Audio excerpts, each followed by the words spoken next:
Hey guys, it's Shano, and you are listening to the Unofficial Maritime Wrestling Podcast. And boys, I gotta tell you, you're doing a hell of a job.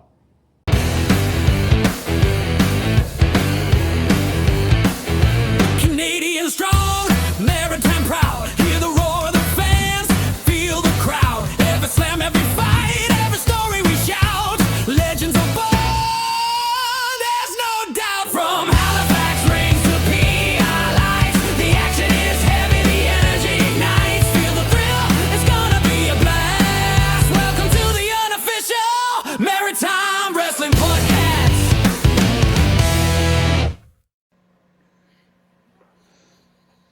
Hello and welcome to the Unofficial Maritime Wrestling Podcast.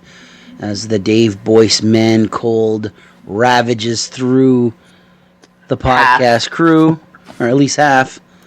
I am your host Corey, joined by the other sickly individual, Jason. Yeah, thanks a lot, Dave. I mean, I still like Dave. Love I Dave. still like him too. It's not the Christmas gift I wanted, I'll tell you that. Joined by the big boss, Corey. What's going on, boys? Not sick, you? I'm fine for now. We'll see what happens. We'll see. Yeah. And we have Mark the Mark joining us after 4 big interviews this weekend. How's it going? You know, not sick. Not sick? So it's half and Yo, half here. go us! Yeah. Absolutely. I agree. Big Boss has been sick enough already this year. He doesn't need to be sick again. Thank you. Yeah. I agree. Is there a year-end award for less time sick? Am I winning? You might Oh, win that 100%. one. 100%. You're the clear favorite. No way. So, I'm going to start off with something not maritime wrestling related, but just something that we saw. We're recording this on Tuesday. Joe Doring, former All Japan Triple Crown heavyweight champion. Believe he had a WWE developmental deal at one point. He is battling once again with a brain tumor. 2015, he got a brain tumor, had it removed. 2022, brain tumor once again. I believe that ended his wrestling career, and unfortunately, a third one has appeared. There is a GoFundMe. We did share it on our Facebook group. If you have the funds to do it, I know it's the holiday, but anything helps, I should say. So, if you're able, go help out Joe Doring and the Doring family. Absolutely. So, that being said, one big show this weekend. We were all there. IHW Hostility. The matches on the Mega Pass. Hunter Sampson beat the big bad LG Logan Green. His final day with a mask on his face. Also on the Mega Pass, the IHW Women's title. Ronnie Payne beat Stormy Hale in what I think was the best women's match all year. In the main card, Cody Deaner returns to team up with Shano. They beat AWOL. In a 3-way match, Bobby Boyette beat Matt Chevron and Dry Sterning. For the Honor title, Fantana beat Olafur Hansen. In a street fight tag team match, The Perfect Storm beat The Hateful Dead. And in a career versus career match, Kurt Cobain beat JP Sims with Mr. David A. Boyce. Boyce is no longer in IHW now. The main event, the IHW Heavyweight Championship of the World. Chip Chambers beats Chris Charters. We have a new IHW Heavyweight Champion. Let's get into this card.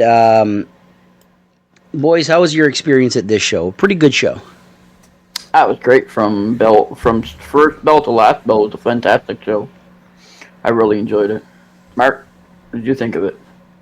I think, as always, IHW delivers. Like, they have the storylines. Like, you know, just like you said, Chip Chambers taking the title from Chris Charters. It was so well built with the heel turn. Like, everything. Even, like, building it up as Chip Chambers being up 6-0 against his former friend. Yeah. Chris Charters, right? So it was this whole thing where, like, even Corey with an E was like, no, there's no way. Like, it's going to be 6-1, right? Like, no. No, I predicted Chip winning. Well, did you? I did. I 100% said. I even said last week, I smell a title change. This was written in the stars. At the show, though, like, we watched the clip. I remember, and you told me, like, you looked at me and then you were like, is this like the streak and like, but like, is it gonna be broken? Like, is it meant to be 6-1, right? Because like 6-0 is a lot of wins against one guy. No, it's The 7-0 champion, now. you know, the champion. Even This at that, extends right? the storyline, though. Yeah, it does. Yeah, it's not over. It's like a Julian Young Titus type of storyline going there. So I mean, it's been going on for years now, like pre-pandemic and everything. Corey, what'd you think of this show? It was a good show. Not IHW's best show of the year. No offense to anybody at IHW. They've had some bangers this year. But it was a good show. I think maybe order of the matches was a little weird for me. There was like some big up matches and then some, whatever. I agree with you. I think this was the best women's match I've seen this year. Stormy Hale continues to improve. She's athletic, right? I mean, there's things that you can't teach people, no matter how much you go to wrestling school and how much you train. She's been athletic, I think, a long time, and it shows. She's improving month in, month out, and it was just a good match. It was fun. I think it was one of the best VIPs that I've seen, or one of the best mega passes that I've seen. Period. Yeah. 2 good matches, so no complaints there. I don't know. I feel like the Mega Pass got everybody up so high, and then that rolled kind of into that tag match, which I thought was a really good tag match. Then they kind of, I think the crowd kind of burnt itself out of here, maybe.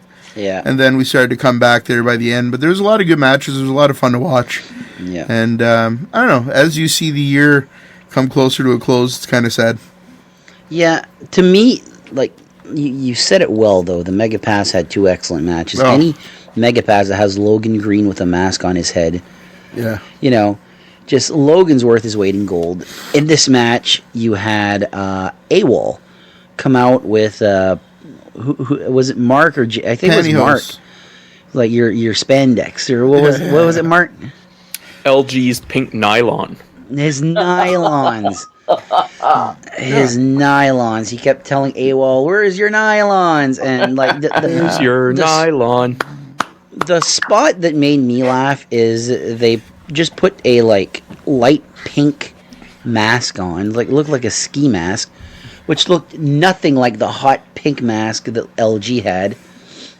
They don't have the same tights as LG. It's clearly, it says Pete LeBlanc on the side. He comes into the ring and tries to pin Hunter Sampson. And the ref's like, made me laugh. I'm not I loved it. It was a great spot, but it was like one of those, like, it reminded me of the Corey and Trevor days in CCW where they're like, no, we're dumb. We're dumb. We're going to try this, though. LG and AWOL, I think, as a combo, is comedy gold. And I'm glad that they're going to be together. Yeah, I think it's really good. They play well off of each other. It's like the whole when AWOL does that whole gimmick with LG, it's like a whole Dumb and Dumber thing, and I fucking love it. Absolutely. What can you say about Hunter Sampson too? Like, IHW needs some of these mid-card baby faces to eventually go after the Honor title. Right now it's Fantana, but if potentially a heel gets the title at some point, that's a good challenger right there. He's already a proven talent. I love Hunter Sampson. Yeah, absolutely. I can't remember who I was talking to at the show. Somebody sitting next to me anyway. Hunter has come a long way, and I think it's ever since he split up with his brother. Yeah. I think the tag team was kind of like hindering him a little bit after Tommy Lee had to step away because of an injury. It almost forced Hunter to stand on his own 2 feet for once, really. And he took that challenge and just ran with it. Absolutely. He's fantastic. The amount of growth he's had in the last couple of years is unbelievable. Yeah. You mentioned Fantana, and I enjoyed that match a lot. But I really enjoyed Oliver Hansen. Haven't seen a lot of him. For me, who doesn't watch a ton of YouTube stuff, I don't know, I like the character. I like the announcement before the show, which promptly made me stand up. To Tell me to sit, I'm going to stand, God damn it. I'm a rebel. I don't know. It's just, he's a good wrestler. He's a good worker, good heel, fits, fit going against Fantana. I don't know. Just I like that kind of like story stuff, so it was good. Absolutely. That was new from him, though, right? Like the Les Miserables. And That's a whole brand new thing that he's doing. So Wasn't he doing something like that in ECPW, though? Like something similar? I think it's New Breed is where he started it, I believe. So that's just pretty much going to be his full-time gimmick going forward in every promotion except for Red Rock. Red Rock, he's going to keep the Viking thing going, but everywhere else it's going to be this.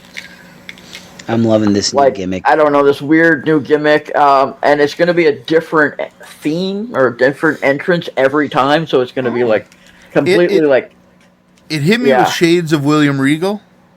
Yeah. And I like that kind of heel, like that kind of like pompous, like I'm better than all of you, which he probably is better than me. That's fine. But like I enjoy that kind of a heel. And you know, William Regal teamed for a long time with Lance Storm, and that brings a piece of warmth to my heart. Corey's marking out there.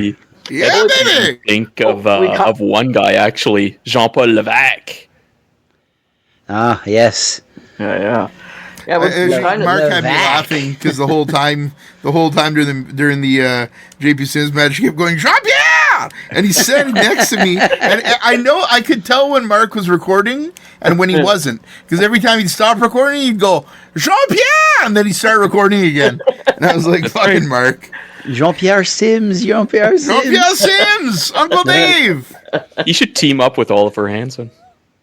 Well, we kind of started seeing like a glimpse of what Oliver Hansen is now turning his gimmick into when he did his intro for us in France there, where he did the whole, you know what I mean? So you kind of many months ago. Yeah, many months ago. But you kind of seen hints coming in here and there. But yeah, I really like the way he's changing his gimmick, and I can't wait to see where he takes it, because he's a very theatrical guy, so I can't wait to see what he has in store. Yeah. Speaking of that match, Fantana, this is is it his first title defense? Yeah. I think so. Chevron. Oh, that's first right. First title, second title defense, and third if you include Miramachi, I believe. Oh, yeah, that's right. He had some defense in Miramachi. That's what threw me off. Yeah. Fantana's an interesting one for me, because I think Fantana's because he's really short. Oh yeah, that he is. There we go. But no, seriously. Sorry, Fantana. For Fantana, I think he reminds me of Rob Van Dam, not in style, but in the way he's booked. When you think of Rob Van Dam, you don't think WWE champion or TNA champion or ECW champion. You think of him as the ECW TV champion. You know what you do or think the Intercontinental champion. One of a kind. One of a kind. Great theme song. Hint for later.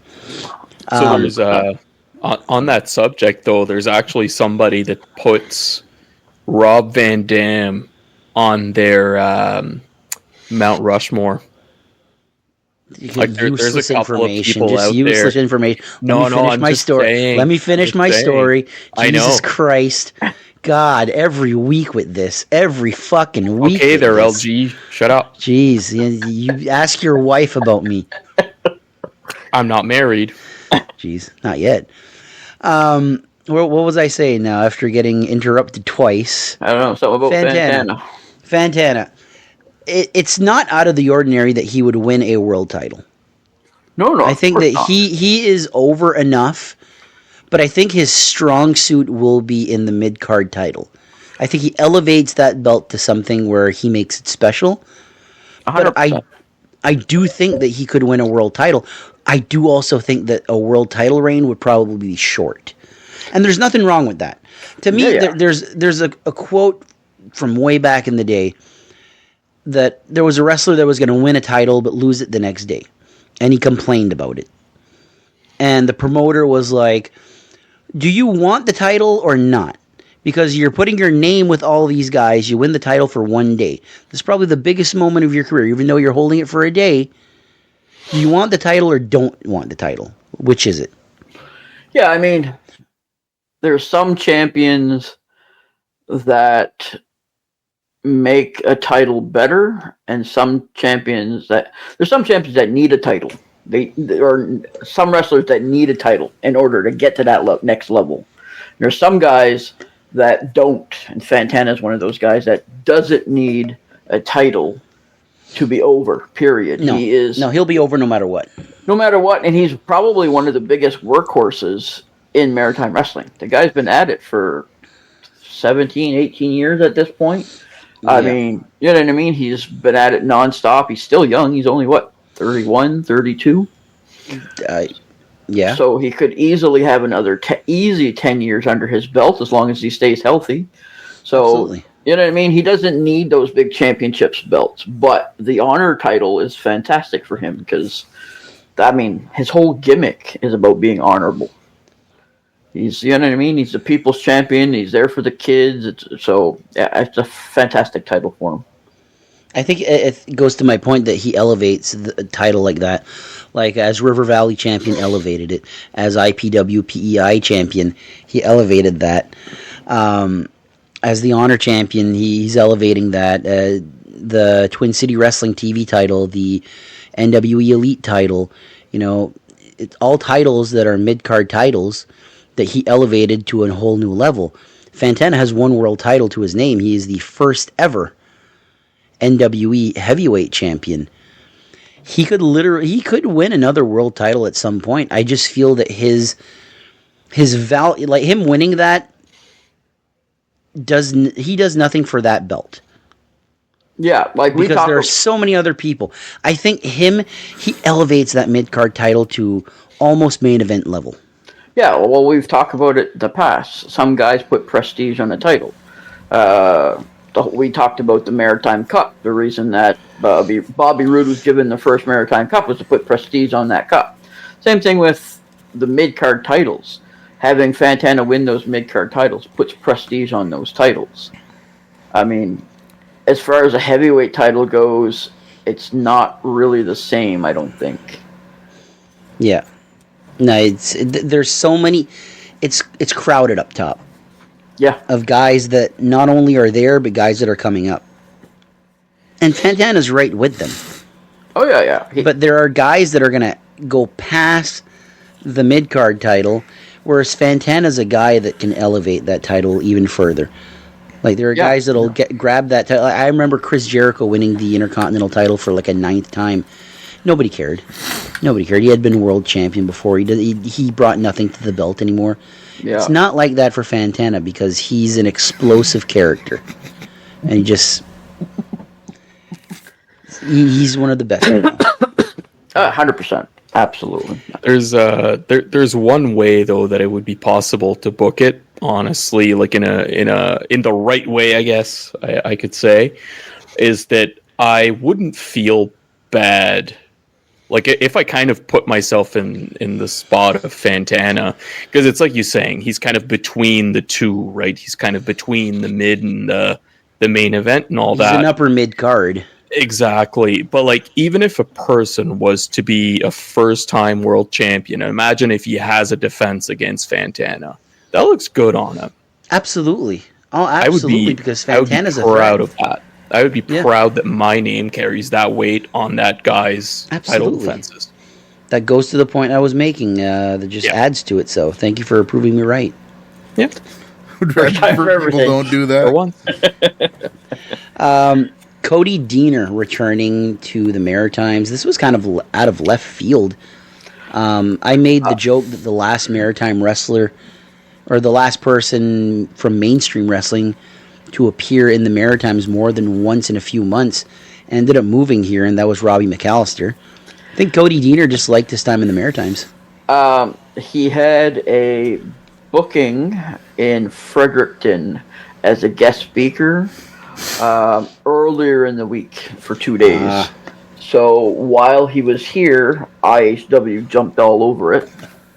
And, he was already here, right? So he took advantage of it.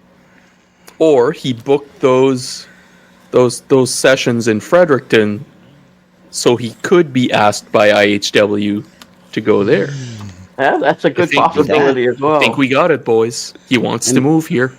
I mean, you got 3 talent in this match that got to be a sponge and absorb all that knowledge. Oh, hell yeah. Shano and Ryan McGrath and Pete LeBlanc AWOL.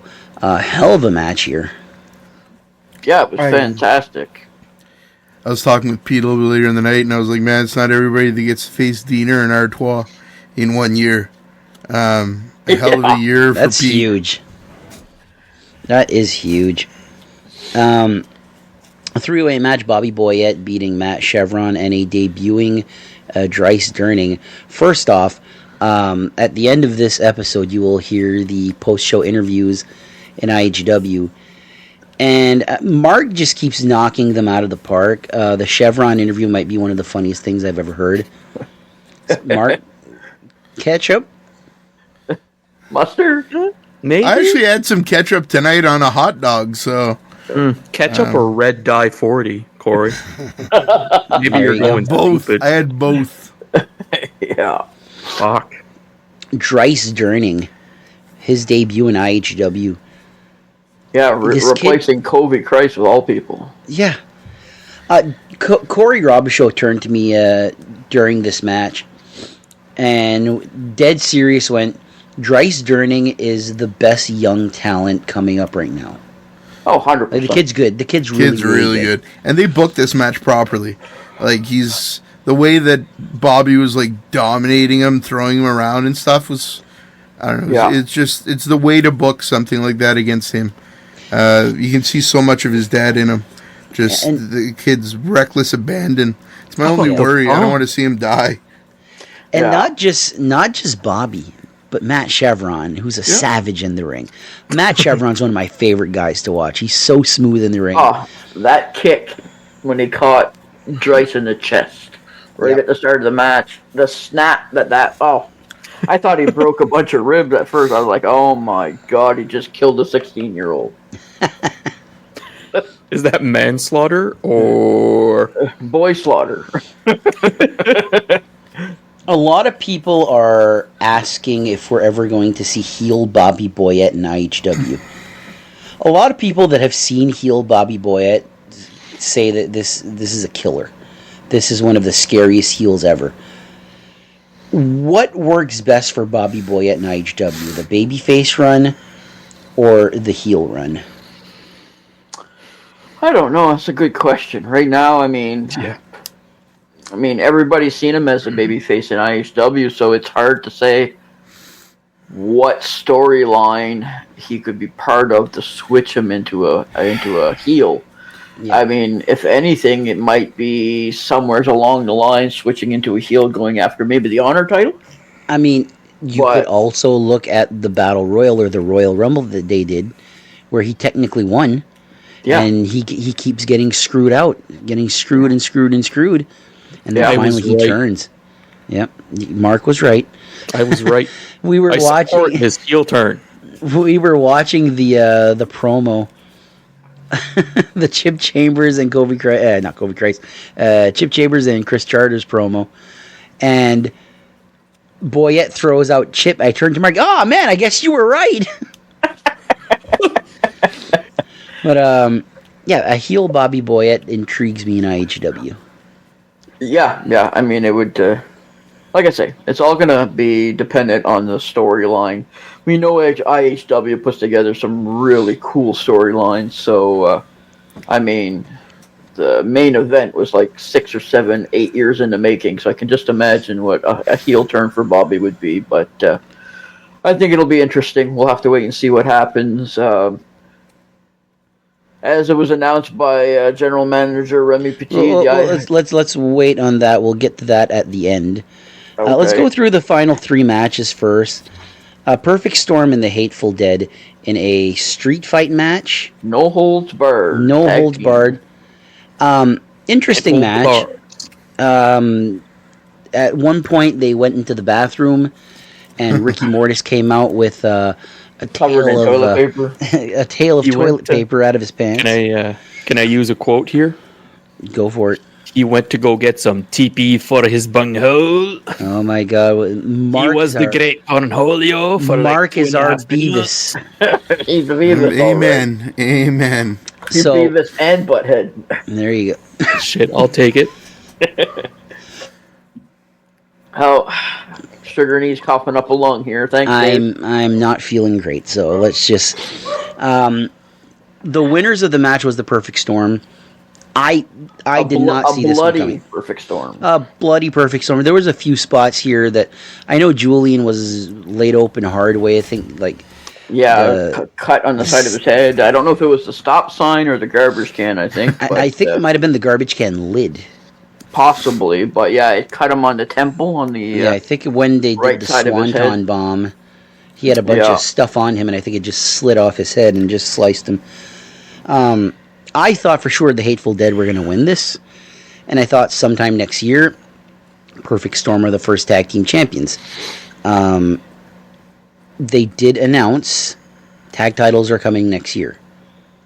This flips everything. No, don't say anything. That'll be announced at the end of. Remember, we're saying it right now. We're going to talk about it now because it's relevant to the point. Tag titles are coming. I had the Perfect Storm winning this. The titles, not the match.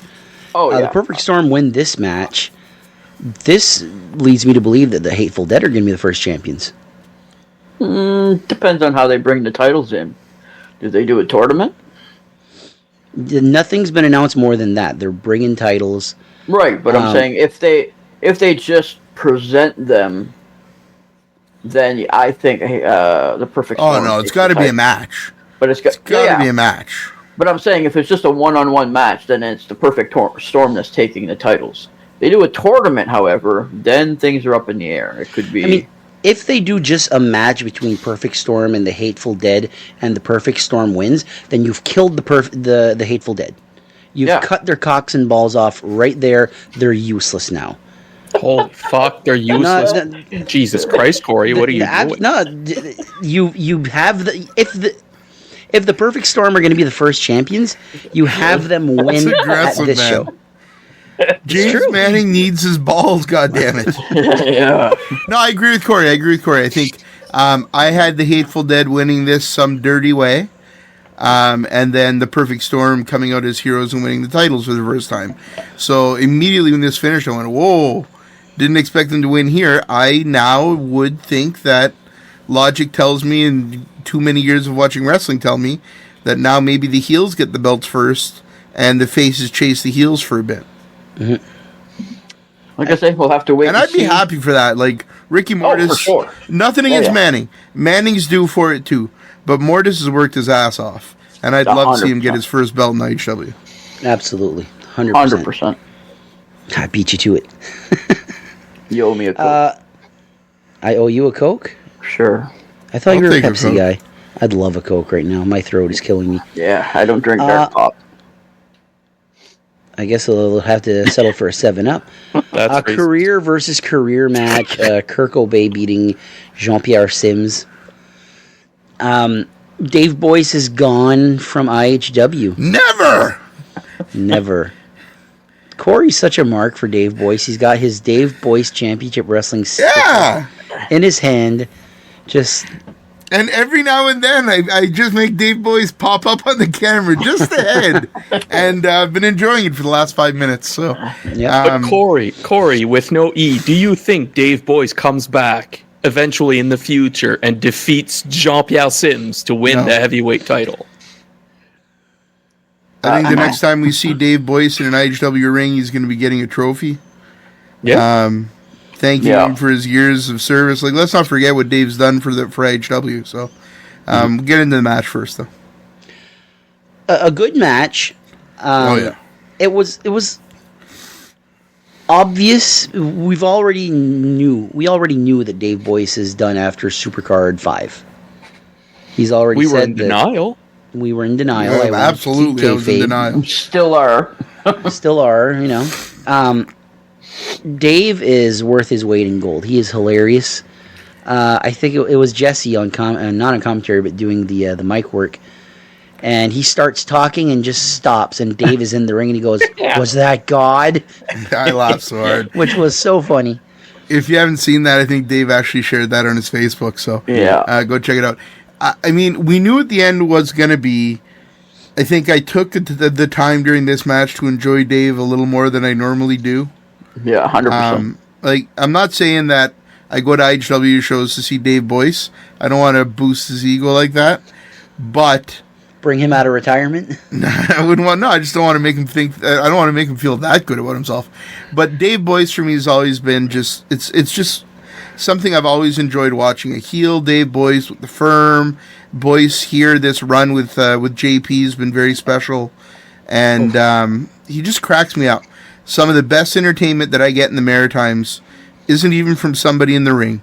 It's Dave Boyce on the outside adding to the match. And that's one of the key things that I have to say about Dave Boyce is that he never detracted from the matches.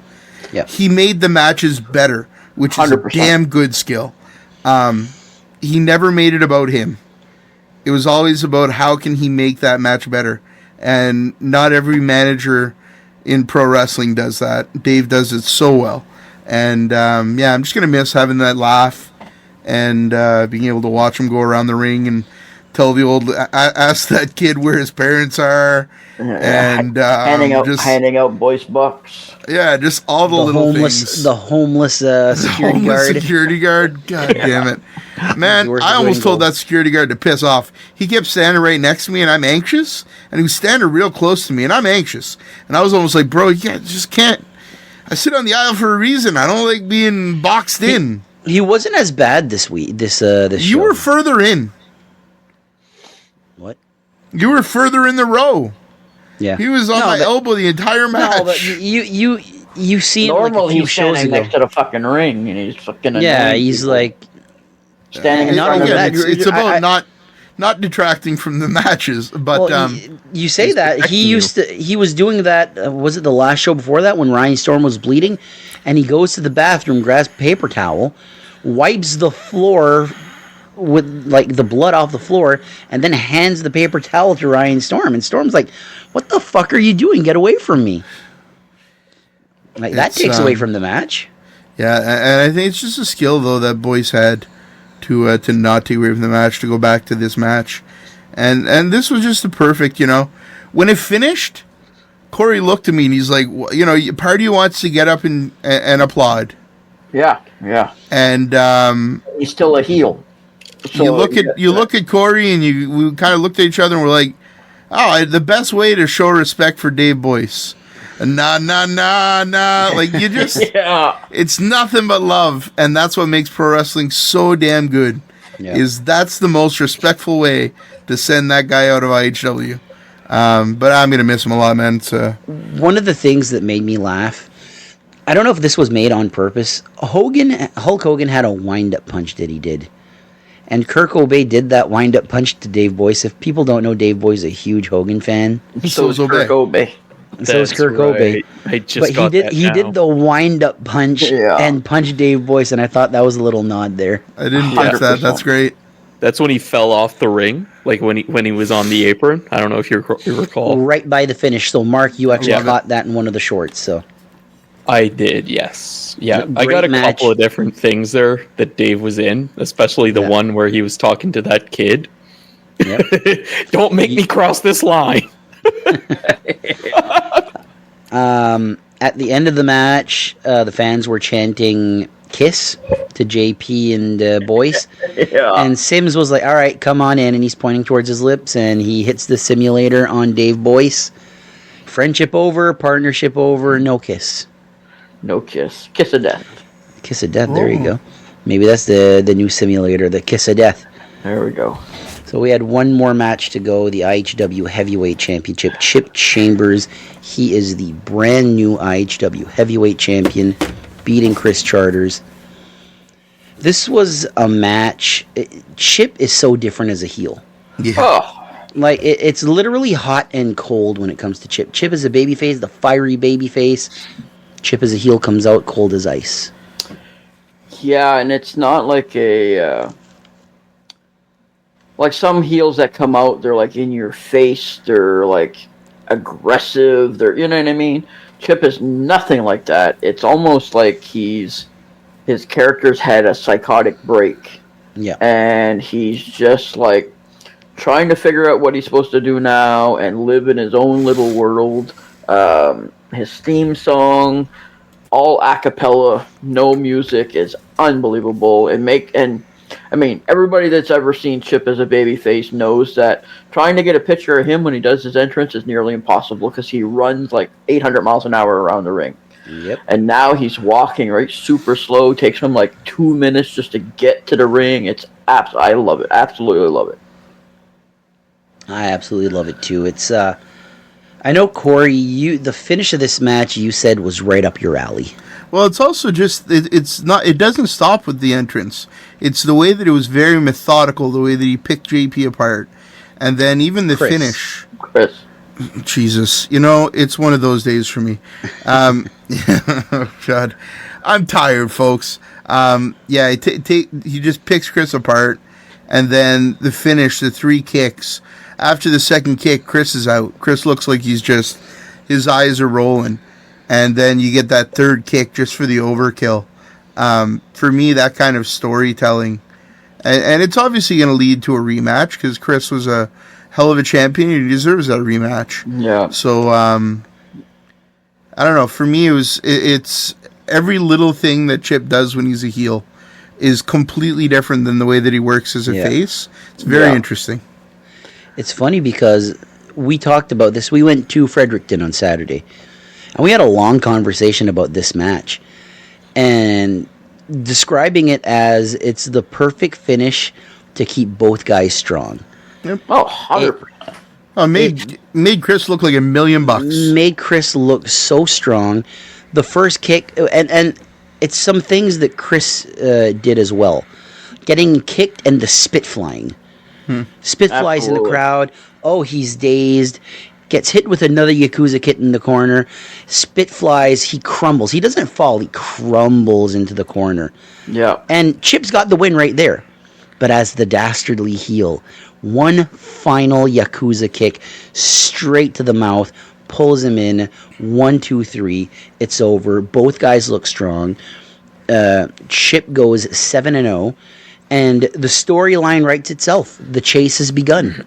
Yeah, what I really, really liked about the match was the intensity that Chip had from the start of the match to the end.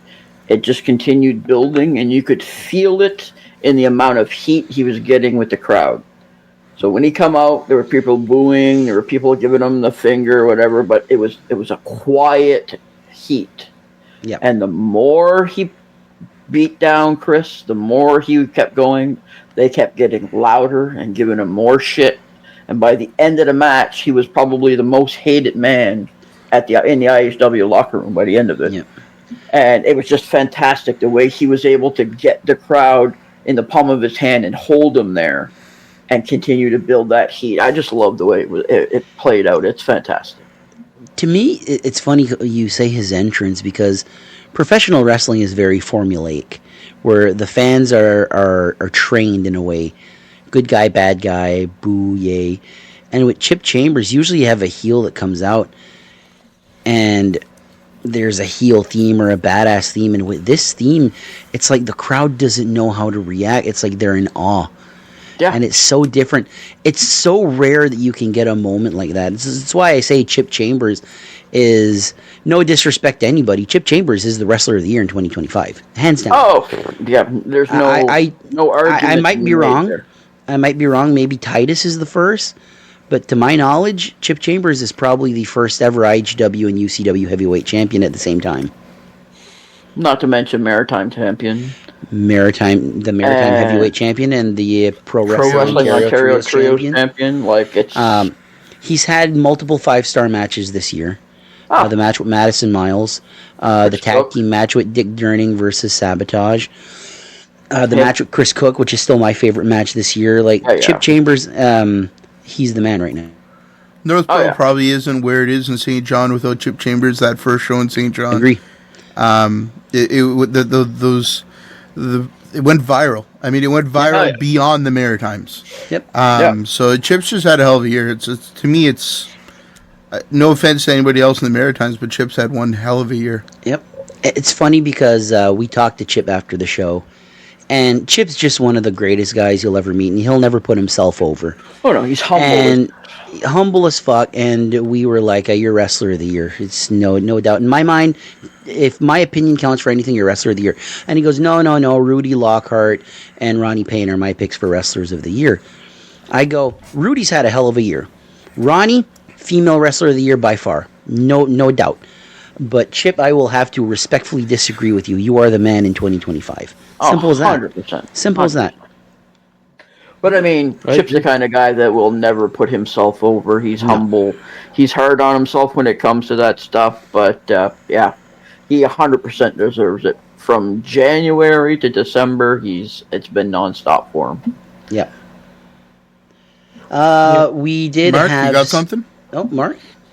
Oh man, just honestly, like I can't really add too much. Like to really touch on his character, like he's so cold and calculated, and it showed throughout that match. Just like the whole thing, faking his injury. I don't think we spoke about that.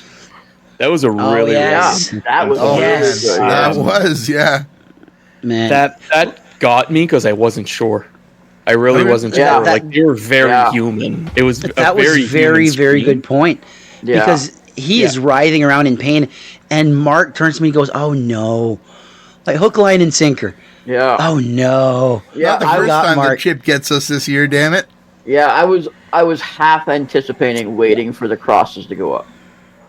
Yeah, It was, exactly. you know what I mean? Yeah. I was okay. Please tell me I he's wasn't okay. even- Please Yeah. tell me he was okay. And then the ref was there. I'm thinking, oh man, if those arms go up in a cross, we're this. Oh, But yeah. it's Chris Charter has to do his job too, because Oh, with this 100%. blood feud, they hate each other, and all of a sudden he's showing up. Oh no, are you okay? And he's going to check on him. Roll up. Yeah, yeah, Hook, line, and sinker. yeah. yeah. Yeah. Chip this year has by far been my favorite wrestler to watch. One of the nicest guys. I've had the opportunity to talk to him online, which I don't talk a lot online, but with Chip Chambers, he's a super cool dude, and one of the best this year, and I expect the same next year. Yeah, absolutely. And I mean, he's had, like we said, he's had a lot of fantastic matches this year, which means he's had a lot of fantastic opponents because it takes two guys in a ring to make a match. And he's had Guys and girls. Guys and girls. He's had some fantastic opponents that have all stepped up to a whole different level this year. Yeah. I mean, Chris Cook, that last match that he had at the Supercard was... That's my I think the reason that's my favorite is I'm a big Chris Cook fan. I'm a big Chip Chambers fan, and I was there. Yeah, I think 100%. that it checks all the boxes for me. The Hollywood Cole match, just unbelievable steel cage match that they had. Yeah. The Madison Miles match, just Yeah. Maddie just proves that she's the best women's wrestler in Canada. Oh, yeah, absolutely. For sure. Yeah. Yeah, it's crazy. 2025 was a big year for a lot of them, and 2026 is just going to be even bigger, I think, especially with Chip and the Hollywood Heathens, now that they've got their hands on those trios titles from Pro Wrestling Ontario. I think the sky's the limit for these three, so it's going to be I do think that Chip Chambers is playing Nostradamus here, because I do think that Rudy Lockhart will be... 2026 is going to be his year. That's my prediction for this year. Yeah, I think he's just going to continue building. He's another one that's spreading his wings. He's been in Pro Wrestling Ontario a couple times already in the last month or two. So yeah, I love where everything is going. 2026 going to be a fantastic year, I think. So before we move on to our fan question, there was one segment here. Titus and the late great Serge Doucette getting an award by IHW. The closest I've ever been to crying at a wrestling show is when Titus came out and everybody got up. Oh yeah. Newer fans won't realize what Titus means to the Maritimes. This segment... What Titus means to New Brunswick wrestling. New Brunswick, yeah. Like, the Maritimes, yes, but I don't think people understand how dire wrestling in New Brunswick was in the early 2000s. Like, it did not exist. There was nothing. If it wasn't for a Grand Prix tour, we got nothing. And that changed because of IHW. And Titus was a driving force behind that. So I agree 100%, Corey. And not far behind Titus is Serge Doucet, who we did lose last year. His son, Rafael, was there. They gave an award to Julian Young, too. Well-deserved, too. Titus and Julian. That's the feud. We had Pete Smith, Cowboy Mike Hughes go into the ring to celebrate with Titus. BT Bobby Mann was there, our good friend. Chris Tuff Cole was there. Chris Cole. Ryan Storm was there. There's just something about... It was 2009. I went to my first IHW show, and to think that in a few years, that's going to be 20 years ago. You know, it's almost surreal to me. It makes you look at... Because those guys are closer to my age. Like, I know Cowboy and Pete, they're a little bit older. Closer to my age. Yeah. But, yeah, no, it was quite something. The fans chanted one more match. I'd love to see Titus. And he did say never say never. He's in good shape. He looks like he's in good shape. The funniest quote though from one of the fans. He said, "My boots are hung up for now," and they start chanting, "Buy new boots." Yeah. Yeah. So they also announced Remy also announced that IHW is returning to Moncton next year. Yeah. What's the school name? They call it Odyssey. Odyssey, yeah. So their first show is Saturday, March 14th at L'École Odyssey. I wonder what BSHL playoff game is that day, because life ain't fair sometimes. Fucking right. I couldn't agree more, man. God damn it, I'd be so mad. And people were confused coming out. Does that mean that IHW is going to be at L'Odyssée all year next year? No. Is that just a one-show thing? My understanding was that it was a one-show at L'Odyssée, and then they'll be back in Riverview. I think the first show is at Odyssey, and I think they're trying to have a mixture.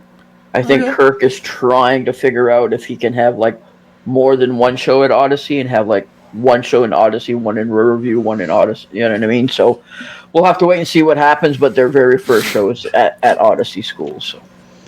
So we'll, I'm assuming some of us will be there. Yep. I'm assuming some of us won't because of hockey. Yeah, you're going to be. I'll be there. The hell it is. Well, it's because... Hey! What the hell with hockey? But we'll definitely be making sure that there's coverage at both things, but I'm sure a lot of us will be there. I was very excited to hear this news. It's great. In the words of Justin Newhook, wrestling reels, hockey's fake. It could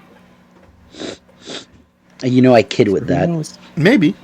Maybe not. 3 big shows coming up this weekend. What's that? There's 3 big shows coming up this weekend. Get into them. How big? All right. Well, pretty big, actually. Friday night, December 5th, ECPW has the 12 Slams of Christmas. ECPW Women's Championship match, Katrina Creed versus their champion, Vanessa Craven. The ECPW Celtic Roots Championship is on the line. Justin Newhook will be defending it against Lincoln Steen. And there is a tag team match announced, Robbie McAllister and Chenzenko versus NWO's Dawson James and Joey White. I think that's going to be a fantastic match. Also on the card, they have ECPW champion Moondog Dylan Davis in action. Chip Chambers is going to be there. Jonathan Cross is going to be there, and more. So that's Friday night in Cape Breton at the New Waterford Community Wellness Center. Also Friday night, Red Rock Wrestling, their end of the year show. Quite a few matches announced for this one. Light Heavyweight Championship TLC match, an end of a feud. Ethan Knight versus Rudy Lockhart. This is going to be an absolute banger, I'm sure. Then they have Chris Cook retiring, vacating the heavyweight championship. So they're going to be doing an 8-man tournament to crown the new champion. So not all on the same night. Oh, yes. Oh, yeah, on the same night? Okay, wow. interesting. Yep. So the matchups are Kirk Obey versus Bradford Gillis. Second matchup is Hollywood Cole versus Voorhees. Chris Charters versus Narcissus Saint. And Andre Mayet versus Olafur Hansen. My prediction for that one, I think Hollywood Cole gets it. Yeah, I think that or Charters, one or the other. I'm going for a third guy. I still think Bradford Gillis. Oh, there you go. I Okay. think if you storyline this and Bradford Gillis is the babyface, he loses in the finals and chases Cole. Okay, well, I think Charters is taking this. Big Boss, who do you think's taking it? You're on mute. Dave Boyce. I think Charters probably takes it as well. I kind of have a feeling it's pretty over. All right, so that's Red Rock on Friday night. So if you're in Cape Breton or Charlottetown, got two great big shows to look at. On Saturday, December 6th in Spryfield, UCW's last show of the season. And there's a few matches that have been announced. Big card, though. They've got a singles match, Dick Durning versus Rhino. I think that's going to be a great match. Then you've got the UCW Heavyweight Championship match. We've been talking about them all night. Chip Chambers is going to be defending his title against Dawson James. So Dawson going after another title. And then they have a battle royal as well. Fans Bring the Weapons battle royal. What? Yeah. That's gonna be messy, man. That's going to be messy. Also on the card, you've got Lincoln Steen, who's going to be in action during the VIP section of the night. Ronnie Payne will be there. The Hollywood Heathens. Robbie McAllister. The Atlantic Canadian champion Rudy Lockhart. JP Sims with Mr. David A. Boyce. And Anthony Deuce Harlem. Jonathan Cross, the return of Sabotage to UCW as well, and more. So, yeah, there's a lot of action this weekend. We may have only had one show last weekend, but three big ones this weekend to finish off the season. So, There's good stuff. I had a thought, though. I kind of thought it was funny, and I was like, I wonder if this is the case. But when you said 12 slams of Christmas, yeah. Christmas. I instantly thought of Psycho Mike and his body slams. And I was like, is he Who booked? wants a body slam? Yeah, Dude, yeah. I'd love to see him in the Maritimes again. We saw him once in North Pro, and it was a drug-filled match, but it was great. Yeah. So there is one wrestler in the Maritimes. Their dream match is against Psycho Mike. Who is it? Sebi. Oh, hell yeah. Oh, yeah. Yeah, buddy. Yeah. Make that happen. That would be like, oh my God, that would be so good. Oh my God. Imagine that for a Supercard show. Oh. Supercard 5, Dave Boyce, you're listening. Make it happen, please. Yeah, absolutely. That would be absolutely fantastic. Yeah, so those are the three big shows. We got one question. Fan question comes from Lucas. It's a bit of a two-parter, though. Yeah. A little bit of a two-parter. Comes from Lucas from Moncton, New Brunswick. He asked a question. I believe Corey was on a YouTube video. I believe it. Yeah, it was on the. It was in the comments of one of the episodes. Cool. So he asked, what would be your Mount Rushmore of WWE theme songs and your Mount Rushmore of Maritime Wrestling theme songs? Who wants to get this party started? I mean, I'll go. I like getting parties started. I have no problem with doing that. Do you want me to start with WWE? Do you want me to start with Maritime? Whichever you feel like. I think we should all do WWE first and then all do Maritime. I like that. Yeah, it's a good idea. Let's do that. All right. For WWE, for me, I've got The Game by Motorhead. Just for me, that's my memories. I love that song when I was hitting the gym. If I was listening to music, playing some video games, that's always been there for me. Next one, man, one of my favorite bands, so it ties in really well. But Slow Chemical by Finger 11 for Kane. I loved that song, man. That song is so good. We're going to go a little more, keep going chronologically here. Got a really new one. The Rising Sun by Shinsuke Nakamura. I don't know what it was about it, but like the live versions of that, love that fucking song. Yeah. And then my last one, going way back, going old school, Pomp and Circumstance for Randy Savage. You'd hear it hit and you knew. Like literally, like I love wrestling songs where you hear that one note and you're like, oh, fuck. Yeah. That was this for me. Cool. Mark? So, for my WWE theme songs, now I planned this out based on the fact that it's a Mount Rushmore, so typically there's 4. Yep. Same. The first one would be Whatever by Our Lady Peace for Chris Benoit. Man, that hits. It's Chris like you guys Benoit? were saying. Benoit. Chris Benoit. It's another one of those songs that you just pop for, right? You hear the riff. Not anymore. Not anymore. No, not anymore. I have to agree with that. But then there was Chris Jericho's Break the Walls Down. That's another one. I still remember to this day when we all thought the computers were going to blow the earth up and whatever. And Y2J came out.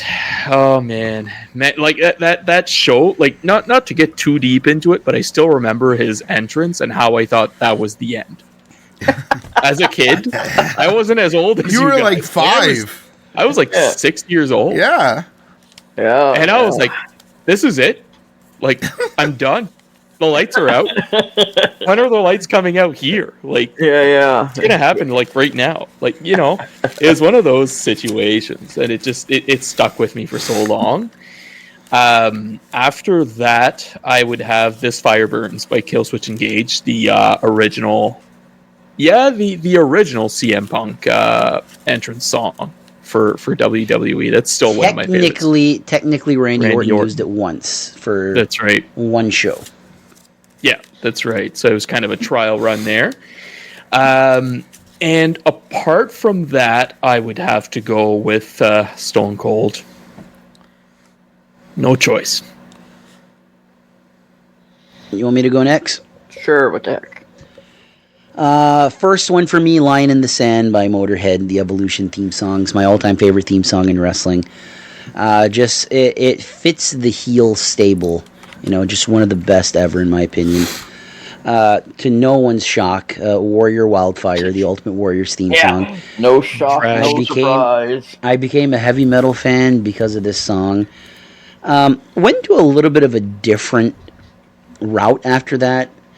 Next up, Undertaker. Undertaker's theme song is iconic. And like Corey said with Pomp and Circumstances, the second you heard that gong, you knew who was coming out, and 10 minutes later, he'd finally reach the ring. Finally, Glass Shatter, Stone Cold Steve Austin's theme. Other than Line in the Sand, you're looking at 3 of the biggest pops in wrestling history when the music would hit. And those are my Mount Rushmore of mainstream wrestling theme songs. Yeah, so my first one is Bad Boy for Razor Ramon. That to me, that was always a fantastic song. As soon as you heard it, you knew he was coming out. You knew it was going to be a fantastic match. The beginning of that song, do you think they recycled the beginning for Mankind's theme song? The tire screeching? Possibly. I mean, back then it was all sound effects, right? Yeah. So it was, and I mean, Jim Johnston did pretty much almost everybody's theme song at one point. So, second for me, Randy Orton voices. I absolutely love that song. I have it on my playlist. I listen to it regularly anyway, so it has nothing to do with wrestling. I just love the song. Eddie Guerrero, Lie, Cheat, and Steal. I love that song as well. It's awesome. And last but not least, more modern is Demon in Your Dreams by Motionless in White for Rhea Ripley. That is like one of my favorite. I probably listen to that more than any other song on my playlist. So those are my 4. So who's next for Maritime Wrestling? Is it Big Boss again? Sure. I'm willing to go. So some of them are related to the song and the wrestler. Some of them are just related to the wrestler. Some of them are related to the memory. So I'll start up with, no surprise to anybody, Raining Blood. Titus theme song. Just, man, brings me right back to Irishtown. I love that. Just Pretend, Bad Omens. So we're going real recent here. Chip Chambers, the acapella version. Something about it, so dark and slow. It's ominous. It's just such a. I love it, man. I've listened to it far too many times this week. Dig by Mudvayne, which was Chris Tuff's song. I love that song. Tuff was special for sure. Had some great matches with him, my buddy BT. But man, that song, every time it would hit, God, I loved it. And this was before. This was long before Shazam, so I had to figure out who that was the hard way. God damn, wasn't easy. Yeah. And then Never Gonna Give You Up by Rick Astley. Wayne Jugs. That's a memory one, man. There's nothing that's been more fun in this last few years of maritime wrestling for me than when that song would hit and everybody would be up and having fun. And it was what maritime wrestling is. And that's a place to go where you're safe and you can just, let loose and have fun. So those are my 4. Cool. Let's go in the same order, Mark, you bitch. Hey, now. Sorry. You asked nicely. Mark, can you please go now? Yes, you bitch. no problem. Thank you. Good picks for sure. I mean, most of mine are going to be very, very recent. I'm going to need to kick it off with Blackout for Sabotage. 100% gets a pop every time. Gets a reaction. There would also be Easy Lover for as of right now, the Hollywood Heathens in certain promotions. Hollywood Cole, I believe, also does use it by himself, if I'm not mistaken. Is he religious now? Hollywood? Hollywood, Did I say Hollywood? Maybe the wood has a hole in it. Who knows? Oh my God! Le Hollywood la. Yes, sir. It's Ethan Knight that uses Easy Lover by himself. Yeah, that's Hollywood what it is. Cole is not uses. No, he still uses his own. Yeah. Apart from that, there would be Dick Durning's entrance music, which Let's I don't Go. remember. It's built. Let's Go by something? Machine Modified. Machine Modified. That's right. That's awesome, and it's one of those Blackout type of songs where it just gets a pop every time, and I think it's even bigger. Honestly, it gets me every time, and I remember that match between Marcus Burke and Dylan Davis, Moondog Dylan Davis. Just the reaction that it got at that moment, especially since he was injured, that stayed in my memories for sure. The 4th one, I mean, it's challenging. Personally, I do really, really enjoy Billy Talent, so I'll go with Ricky Mortis. Yeah. Cool. What's the name of this theme song, eh? Huh? Fuck it. It's not Devil on My Shoulder. It is. It is, yeah. So surprise, surprise, surprise. 3 of my picks have been said by Corey and by Mark. So I'll just get rid of them real quick. Sorry about Blackout. No worries. Blackout by Sabotage. Just love that theme song. It's different. It's slow. It's a slow babyface theme, you know. Yeah. And the crows at the beginning's awesome. Raining Blood by Titus. You know, like, I feel bad for Mark and Jason that never experience Titus live in his prime. Like 2009, 2010 Titus, when he just come out, do the cross, spit the water, come on Riverview. You know, that was the Titus that I love to remember. I'll even say that I'm sorry that you didn't experience 2006, 2007 Titus. Because 2006 Titus, there was only like 40 of us in Irishtown, goddammit. But we all loved it so much.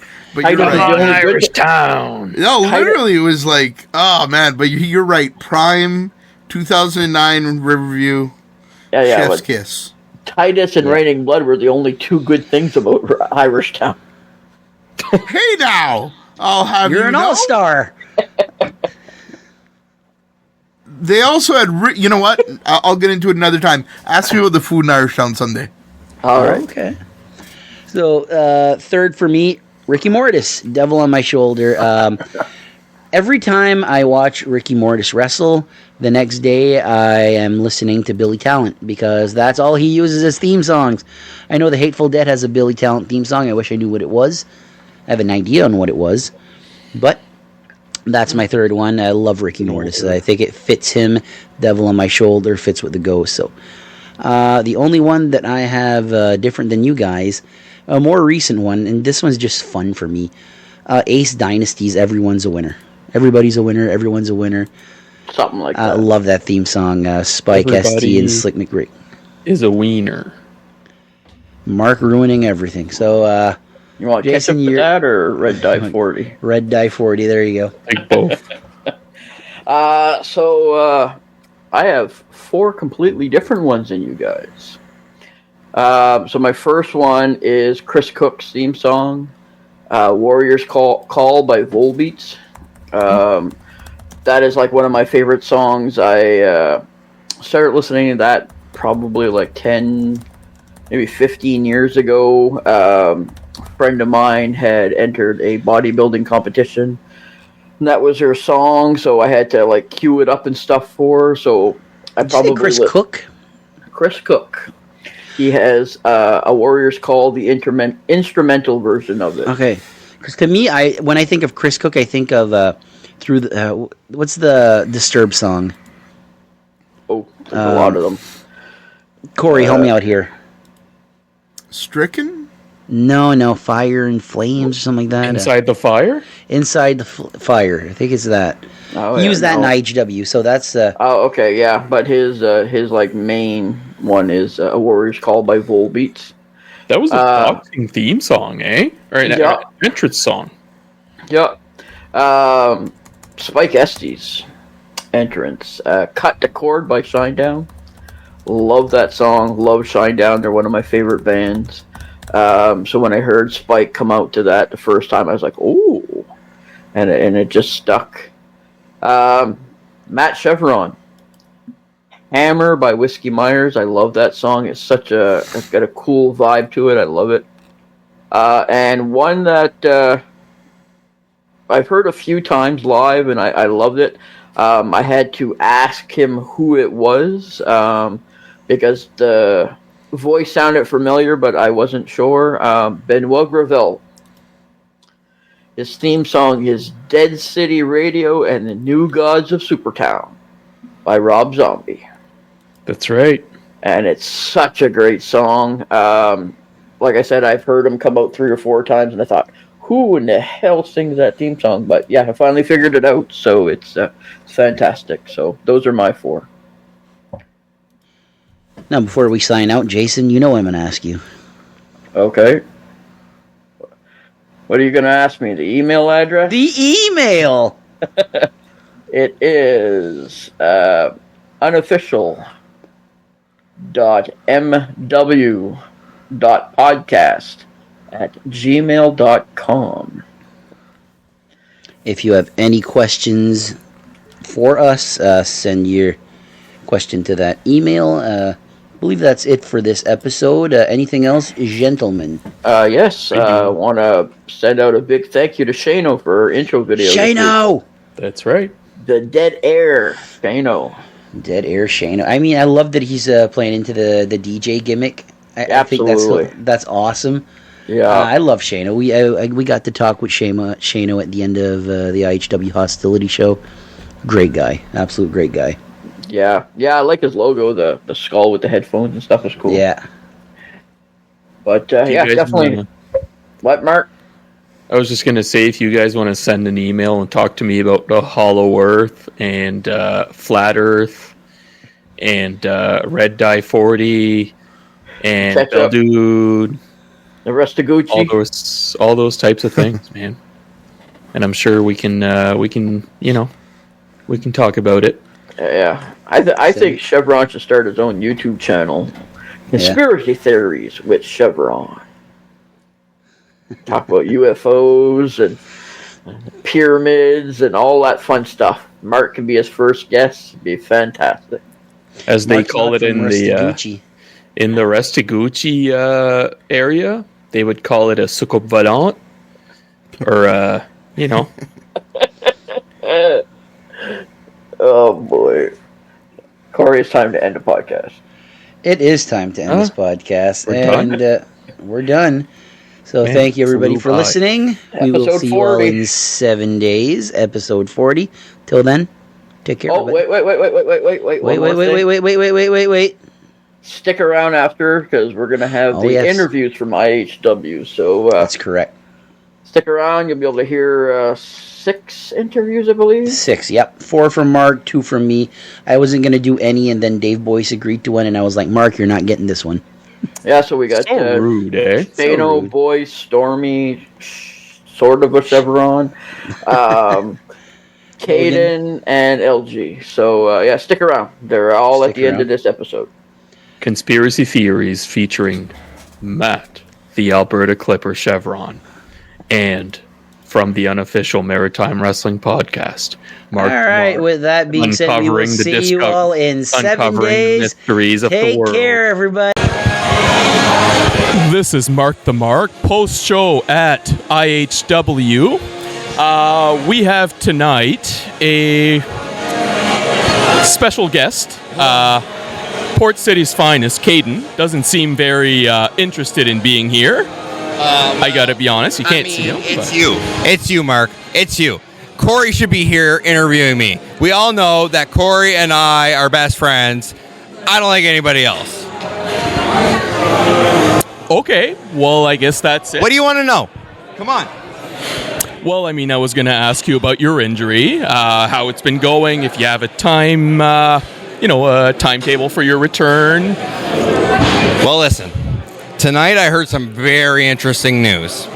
It seems like IHW has some tag team titles in the works. Well, Pretty in Pink might be looking forward to putting some gold around their waist. And you know what? What I heard, doctors are saying by March, I should be cleared. That's very interesting. And so Pretty in Pink being yourself and Fugazi, so we've seen you in the ring a couple of times now. Last event was the October Over the Top Rumble. Hashtag Pink Mafia. There you go, guys. So, we'll look forward to seeing you. Hopefully it goes well. Oh, I hope you have a good recovery. We're taking those titles. It doesn't matter. We are winning. It doesn't matter. Whoever they put up first. It could be the Hateful Dead. It could be Perfect Storm. It could be AWOL. I don't care. Fugazi and I are number one. The challenge is out, folks. You've heard it tonight. Here, post-show at IHW, this is Mark the Mark from the Unofficial Maritime Wrestling Podcast. And I have another guest here tonight, the Alberta Clipper, Matt Chevron. Welcome once again. How is it going? It's not bad, but I was wondering, Mark, are you a big ketchup guy? Occasional. You eat a lot of ketchup? Occasional, yes. That makes sense because there's a lot of red 40 dye in that ketchup, and you seem to be a victim of that red 40 dye, like all the people in New Brunswick and Belledune specifically. Okay. Fun fact of the night, people. We live and learn. This is your opportunity. Brought to you in part by the Alberta Clip for Matt Chevron. I stick to just mustard. Strictly just mustard. Hot dogs, only mustard. From Miramichi, because there's mustard stains on that canvas from that last show in Miramichi. Miramichi, did they eat ketchup? They usually have pretty good hot dogs, but last time, I don't know, there was like something going on with them, but... Relish? No relish, bro. Just straight mustard. How do you feel about Hollow Earth? I'm not sure what that is. You don't know what Hollow Earth is? Do you know what Flat Earth is? That I do understand. I don't believe. You don't believe it? Well, no. I believe it might be flat and hollow with a dome over top of it. So like in the Simpsons movie? Well, yeah, I don't know. I've never seen The Simpsons. Fair enough. I've never eaten ice cream, never seen The Simpsons. But I believe in Hollow Earth. We've learned quite a couple of things here tonight, folks. Mark the Mark here from the Unofficial Maritime Wrestling Podcast, and I have another guest here tonight, post-IHW show, which is Stormy Hale, which appeared... Of course, you want to talk to me. Welcome. Absolutely. Oh, it's your show now. Well. Okay. Well, what are we meant to talk about? Do you want to talk about your match here tonight? Do you want to talk about the fact that this is your debut at IHW? You can ask me about the match, and I'll just decide whether I want to answer or not. Okay. I mean, I don't mind. So this is your debut at IHW. It is a title shot, my apologies, against Ronnie Payne. So, she's been winning titles all across the Maritimes. We could call her a rising star as well. So both of you are rising stars here in the women's division of the Maritimes in wrestling. I'm told I am the rising star in the Maritimes. Okay. Well, I mean, you probably will get other shots. I don't doubt it. Hopefully it goes well. Any further comments? Anything else you want to put on the table? They call Ronnie the Heartbreaker. Well, she did not break my heart because I will be back for more. My heart is not broken. It's only temporarily satiated, and I will be back because I love wrestling, and that's all I got to say. I'll be back. We've heard it tonight. This is Mark the Mark from the Unofficial Maritime Wrestling Podcast, and we have one of your favorite guests here tonight, post-show at IHW, the Big Bad LG. We all know him. He's free of his mask. His visibility is free. How's it going? You know what a wise man once said? Free at last, Lord Almighty. I'm free at last, baby. Finally, after months and months and months of wearing that stupid mask, I shed the pink skin, and I'm back to being me, baby. And Mark, both of us, look at us. We're back to normal, baby. You don't have that bag over your head. I don't have the mask over my head. You know what? I feel like we can start fresh. We can start over. It's like a new beginning for me and Mark to Mark, right? I agree. I just heard an interview here with Chevron, and I think he was right. You guys take a little bit too much Red 40. You guys grew up eating ketchup, didn't you? You guys grew up eating ketchup? I bet you dipped everything in ketchup. But you know what? Let's talk about me for a second. Next year, it's my time, baby. IHW, with my boys at my back, AWOL, we're going to take over IHW, and the fun and games are over, baby, because the Big Bad LG's chasing women, I'm chasing gold, and I'm chasing victories, baby. Ain't that right, Mark the Mark? I suppose so, yes. It could be a very fresh start for the new year. And now I hear that your mask will be up for sale for a very, very expensive price. Is this correct? Is this what I heard? 100% that's correct. Everybody knows I'm a guy who likes to make a lot of money, baby. So when it comes to auctions and private sale events, I'm your guy. So we're putting that mask up on eBay. We're going to put it on Facebook Marketplace, everywhere. And to the highest bidder, you can get my stinky, smelly LG Hockey mask, baby. And Mark, I know you're going to be the first guy to put a bid in, and Jason, he might outbid you. So who knows? Anybody who wants the mask, you can come and get it, baby, because the big bad LG is money, and you can spend yours to hang out with me. $5. All right, I'm here with Shano, the voice of IHW at times, now a wrestler doing pretty well, teaming up with Cody Deaner tonight. How was that like? That was absolutely incredible, man. Diener is a talent like no other. The knowledge that man has is invaluable. Yeah, an absolute pleasure tonight. You've been around for a long time. Not saying you're old, but you've been around for a while. And seeing Titus here tonight, seeing Dave Boyce final show here. Who? Dave Boyce. And seeing all the legends here must have brought some feels.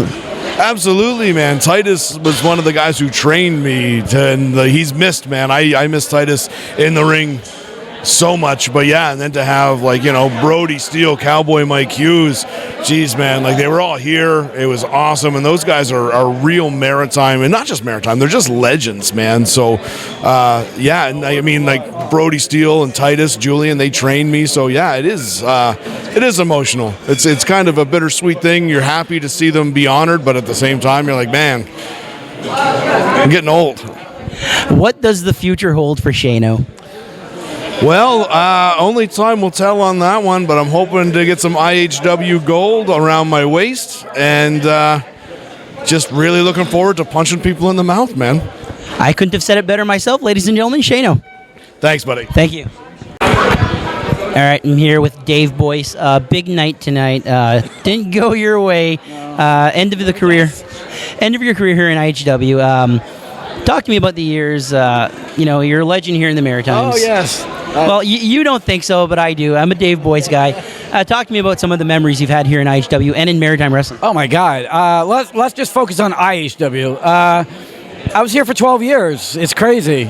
Started as their social media person, and then Shayna had food poisoning one night, so they asked me to do ring announcing, and then I did that, and then I became the manager of the firm, did that. Then COVID happened.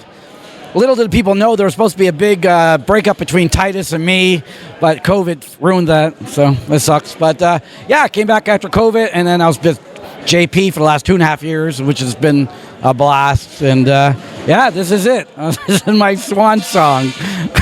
You mentioned Titus. Titus was here tonight. Another one that's hung up the boots. What was it like to have not only Titus, but I'm seeing Pete Smith, Cowboy Mike Hughes. It was a very special night here in IHW. Yeah, I joked with Titus that they were all here for me, but he didn't buy it. It was awesome. It was like old home week. I think I posted on my Facebook.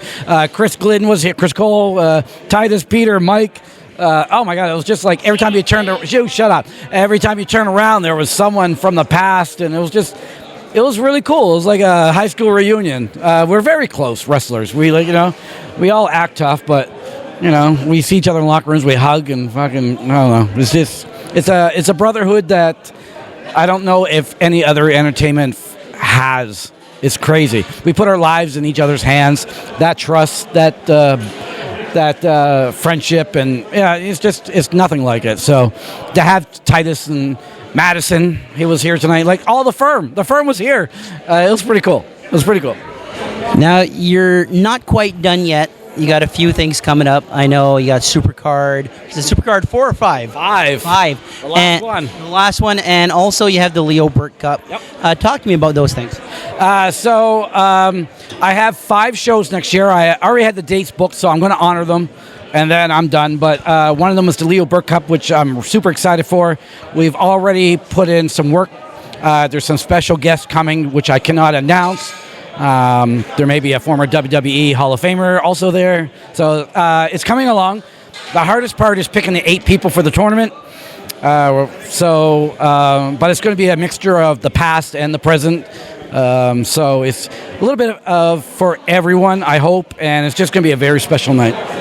The podcast will be there, and on behalf of myself, yes, I invited you guys to bring your table and set up and interview people, and Yeah, we're just going to try to make it like a very special night. A lot of the old Atlantic Grand Prix wrestling guys hopefully will be in attendance. Half of Leo Burke's family's coming. They're making like a family reunion trip. So it's gonna be cool.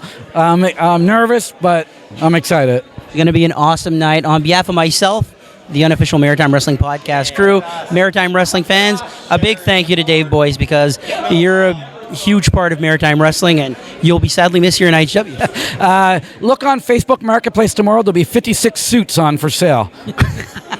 Dave Boyce, ladies and gentlemen. Thanks, guys. Thanks for tuning in to the Unofficial Maritime Wrestling Podcast. We drop new episodes every Wednesday at 6 p.m. Atlantic Time, so make sure to join us each week. You can find us on Facebook and Instagram, and also listen to the episodes and interviews on all your favorite podcast platforms, like Spotify, Apple Podcasts, and more. And if you want to support us even further, grab one of our t-shirts over at Pro Wrestling Tees. Just scan the QR code to get yours. Until next time, thanks for listening and supporting Maritime Wrestling.